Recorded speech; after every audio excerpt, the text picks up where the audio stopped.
Hello everyone, welcome back to my YouTube channel. Now this video is about a monitor.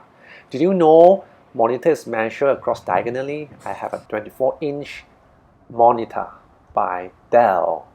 So first of all, I ordered this online. It came in the other day. This is the second time I order online actually. This time it's actually through online platform. I use Lazada. I think it reached me within 3 days. Well done to Lazada. So in terms of bubble wrap, I think they uses 3 to 4 sheets of bubble wrap. I think it's quite secure and confident, and I hope that luckily it does not rain, and my neighbor is good enough to help me to keep my parcel because I wasn't at home the other day. Then I just need to unbox it, and then it's a very standard packaging. I have confidence with Dell. Dell always could make really good monitor. I remember the last time I bought Dell monitor was 15 years ago, right? So it's sturdy and it's look good. It's plastic, but it look like metal, right? The base is solid, and this is wow. This is the holder. I think it can tilt to a certain angle. Wow, good enough. So this screw going to there, I believe. It's like Lego, isn't it? Setting up a Dell monitor. It's easy. It comes with simple instructions, and it doesn't need any screwdriver. Just make it flush and yeah, put it aside.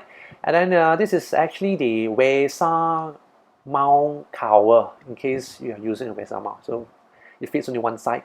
And then it comes with also a HDMI cable. So I do not need to buy HDMI cable myself. I don't need this. And this is a power cable. Also comes with it. And underneath will be the monitor, the Dell monitor, 24-inch. And also it comes with packaging, so user-friendly. And then, oh yeah, I think let's cover this. This is actually a VESA mount. I do not use it. Maybe I can use my old previous monitor to actually mount it to here. Maybe I'll try out later. Okay, never mind. Just cover it first. I think it fits only one side. So yeah, face out. So if you want to remove, just press down there and then it pops open. You see? No tools are required. Without any tools. Well done, Dell. Then I think it comes with 2 HDMI and audio output. And then this just push it in and you hear the click sound. I hope you hear it. And remove the cover.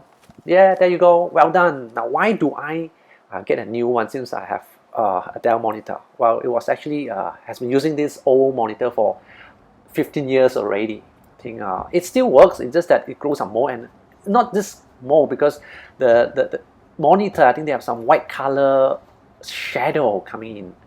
And then I also managed to mount this, get this mount last time, the Mac Mini mount, place it behind the monitor. I like this mount a lot. An idea what's happening. They'll say this is the monitor. I mean, it's not really broken as like in you can't turn it on. You can still turn it on, but there's a white color patch of, I don't know, shadow underneath this glass. I would appreciate that if you know what happened and how to fix it, then probably I can make a fix it DIY video on how to fix my monitor.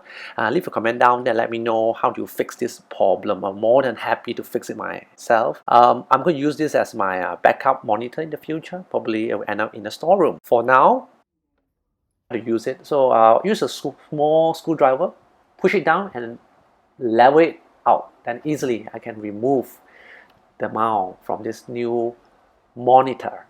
Then I'll try to put it into this old mount. So I hope I can fit my Mac Mini behind here.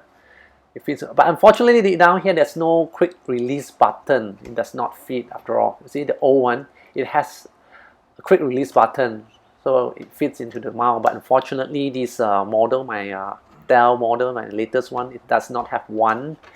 So too bad. Oh, I can't make do with this setup. I need to find another way to mount my Mac Mini. Alright, how should I do that? Okay, the HDMI cable face up, the wording face up, and then I'll push it in to my Mac Mini. I have been using this Mac Mini for, I think 10 years. Roughly 9 years or 10 years from now. I can't remember how long was it.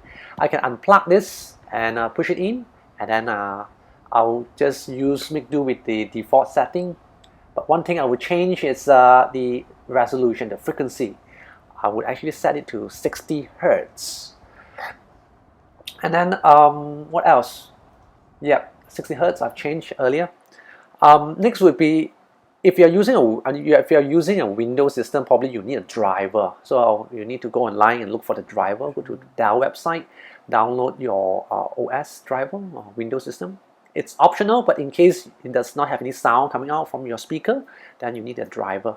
That's all. The next would be let's try out the graphics. See, nice, right? Playing games. I'm not a serious gamer. That's basically my unboxing video is about for this Dell monitor. If this is the first time watching a video, kindly subscribe to my channel for free, and I appreciate that you press the bell button so that next time when I upload my new video, you will be notified, and I appreciate your thumbs up. Until then, see you in my next video. Bye bye!